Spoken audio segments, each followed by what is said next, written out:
However, this still results in a rocket to the face. A boot to the head. Now we can buy this since Samara has pretty much been a lone wanderer, so perhaps leading a team isn't quite in her skill set, although I definitely argue that the cool-headed, serene, compassionate, honor-bound, and deadly sexy Biotic god. warrior monk who has almost a millennia of combat experience would know a thing or two to keep people alive in a combat situation. People would definitely follow her. The next most experienced fellow is Zaeed.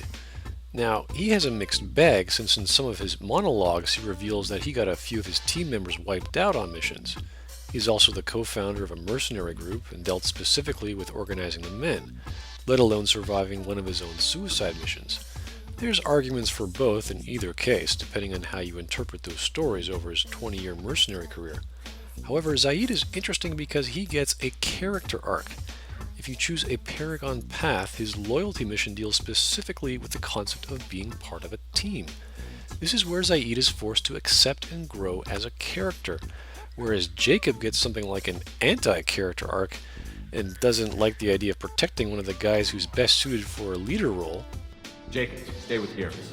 Keep him alive. If you say so. I'm not sure it's a good idea. Yet Zaeed has no problem in both cases. Zaeed, stay with Garrus. Keep him alive. Roger that. So when you select Zaeed, Miranda gives exactly the same comment as she gives Garrus.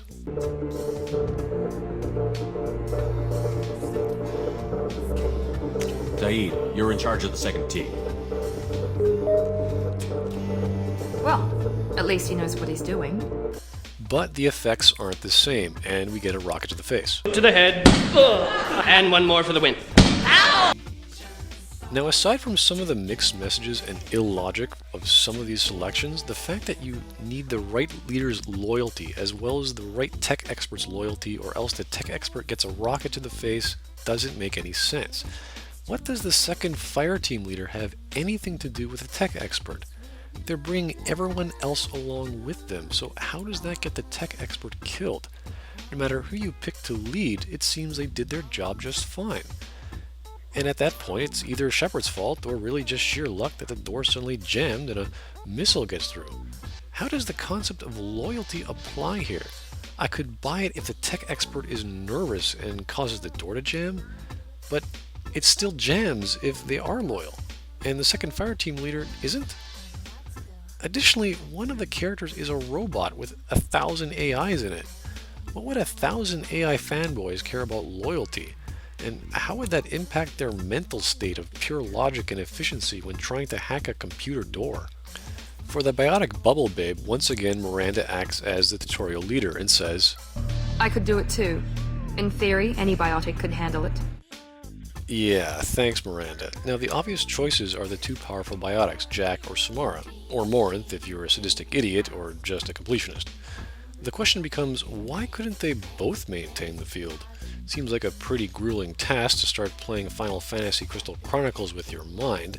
Why not bring both along? They could both hold hands, take over while the other one is busy bringing up their field, take breaks, pick up a gun. I mean, it seems pretty simple enough. Again, the loyalty flag has to mean something here, so if they're not loyal, the second member you pick for the squad gets killed by the swarms. Not sure how loyalty causes a millennia-old hardened warrior monk to lose focus, or a pissed-off angry science experiment to make them not as effective, but hey, this is as close as we get to the loyalty flag dealing with the mental state, so I'll take it. Now this is weird because at this point I'm thinking, wouldn't Jacob have been perfect? I know, a very weird comment to make about Jacob. I say this because Jacob's loyalty skill is called Barrier, which is the only shield skill that makes a biotic field covering his body to protect him from injury. That sounds handy. So essentially, he's been using this skill throughout the entire story after he becomes loyal. And all we're asking him to do is exactly that, but stretch it out. Seems it's in his skill set, a gameplay mechanic working with another gameplay mechanic that both are called loyalty. But no, doesn't work that way. For the diversion team leader, it's just like the fire team leader, so you can only pick one of the three leaders as before. However, in this case, loyalty doesn't mean you get some random guy killed or magically cause a door to jam, it means you become bulletproof. Through sheer force of will, bullets just don't kill them. Maybe it's Jacob's barrier or something? Miranda's super space spandex doesn't even need loyalty magic. Her ass is plot proof. And Garrus?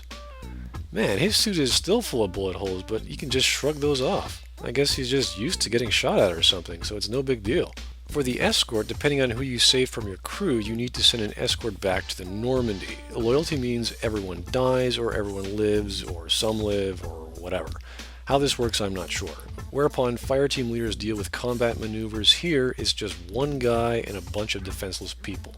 I could understand if it was a character with a shield skill, or someone to keep people alive, like a doctor, but it's literally anyone with the loyalty flag. Although I don't have any problems with this, it does completely defeat the purpose of getting any kind of specialist crew. Not that we're told why we get anyone anyway, well, aside from Morden. And for that mystery roll, I had no idea this was even present. Apparently, if you got some people killed or sent a strong guy as an escort, there's a hidden value that checks for teammates that are apparently good at defending. Wouldn't everyone be good at defending? You're not going anywhere. If you don't have the right people to defend, some people who do defend end up dying for a completely unknown, unseen, untold, random reason. Great going, guys. Anyway, now we finally get to the last boss, and this is where the Mass Effect universe is now broken beyond belief.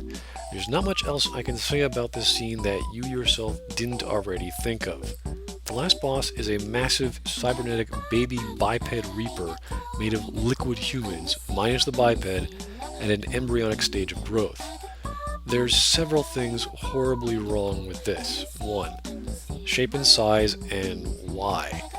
Why is this thing in the shape of a human with 3 eyes? Why is it huge? What possible use would a giant human-shaped cybernetic triclops be? I'm assuming this is supposed to be some big scary reveal, but it just looks totally ridiculous. It leaves you shaking your head as to who greenlighted this thing. Aren't Reapers supposed to be giant non-organic ships? What possible use is a giant humanoid that's put into a giant ship? What, do they have a giant steering wheel? Is there going to be an epic giant staring contest?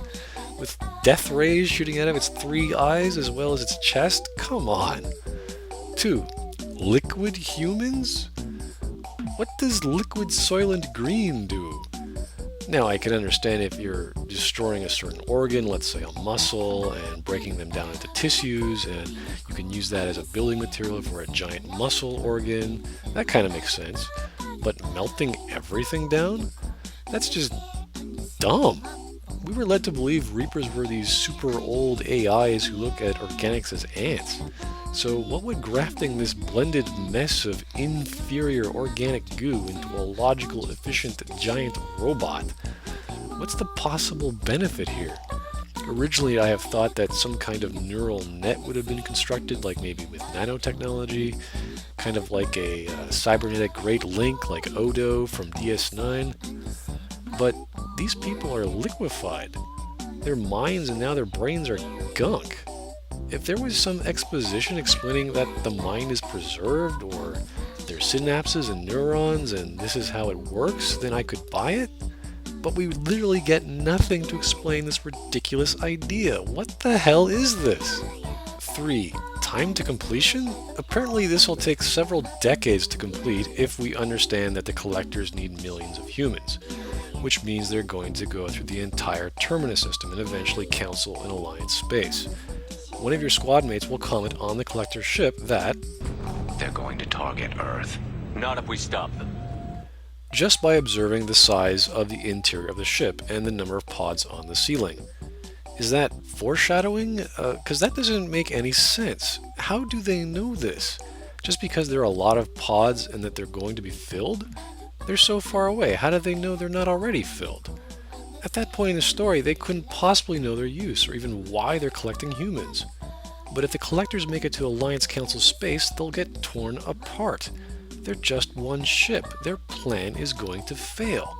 Their hit-and-run tactics on defenseless colonies won't cut it against the entire fleet of the Alliance and Council. 4. How is this Plan B? Wasn't the main plot to open the Citadel relay and let all the Reapers in to start the next cycle of destruction? Unless Harbinger's just insane and messing with us? Let's assume this is Plan B. the next Reaper will make a second attempt on the Citadel. Traveling would be too long for the other Reapers to come in, so I guess it's safer and faster to make a new one. Let's follow this line of logic.